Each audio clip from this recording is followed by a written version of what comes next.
কানহাইয়া কুমারের জন্মভিটে বেগুসরাইয়ে নির্বাচনী প্রচারে গিয়ে আচমকাই পুকুরে ঝাঁপ দিলেন রাহুল গান্ধী। জেলেদের সঙ্গে মাছ ধরার জন্য ঝাঁপ।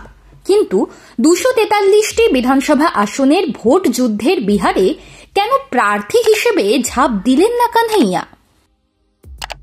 বদলের ডাক দিয়ে তিনি যেখানে বিহার চষে ফেলছেন, সেখানে কংগ্রেসের হয়ে কেন মাঠে নামলেন না সরাসরি?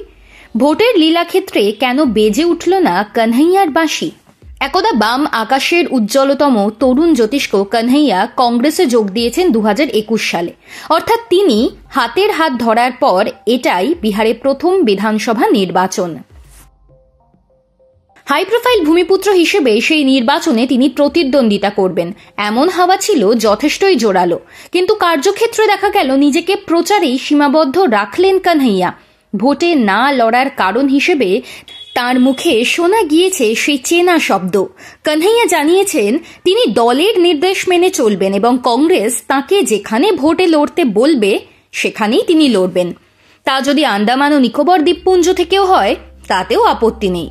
সঙ্গে এও বলছেন তার ভোটে সরাসরি অংশ না নেওয়ার আরও একটি কারণ ভোটের লড়াই দলগত দায়িত্ব এবং তিনি দলগত কাজে নিজের দায়িত্বটুকু পালন করছেন।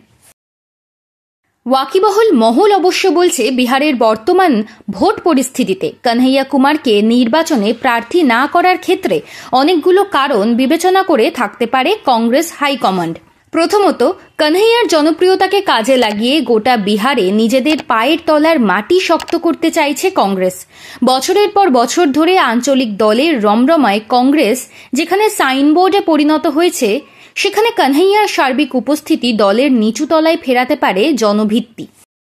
দ্বিতীয়ত হতে পারে কংগ্রেস চায়নি হারের হ্যাট্রিকে বাংলার শতরূপ ঘোষকে ছুঁয়ে ফেলুন কানহাইয়া। 2019 সালের লোকসভা ভোটে সিপিআই এর টিকিটে বেগুসরাই আসনে বিজেপি প্রার্থী গিরিরাজ সিং এর বিরুদ্ধে দাঁড়িয়েছিলেন জেএনইউ এর প্রাক্তনী। সে যাত্রায় হারের পর আবার 2024 সালের লোকসভা নির্বাচনে প্রতিদ্বন্দ্বিতা করেন কানহাইয়া।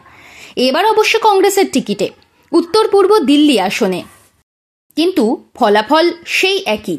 এবার আবার ভোটে দাঁড়িয়ে হেরে গেলে জাতীয় প্রেক্ষাপটে কানহাইয়ার ভাবমূর্তি কালিমালিপ্ত হওয়ার যে ঝুঁকি, তা আর নিতে চায়নি কংগ্রেস।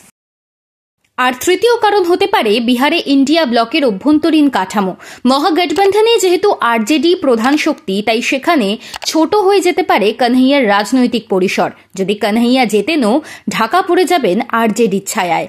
তাকে আলাদা করে খুঁজে পাওয়া তো দুষ্কর হবেই, সেই সঙ্গে খর্ব হতে পারে প্রভাব প্রতিপত্তি। আর কংগ্রেস মোটেই চায় না সেই ঝুঁকিতে লগ্নি করতে। সব মিলিয়ে মনে করা যেতে পারে অঙ্ক কষেই কানহাইয়াকে ভোটের লড়াই থেকে আড়াল করে রেখেছে কংগ্রেস। এক ঢিলে মারতে চাইছে অনেক পাখিও। কোনো রাজ্যের আঙিনায় বন্দি না করে কংগ্রেস সম্ভবত চাইছে কানহাইয়াকে জাতীয় মঞ্চে ভবিষ্যতের কোনো বড় লড়াইয়ের জন্য প্রস্তুত করতে।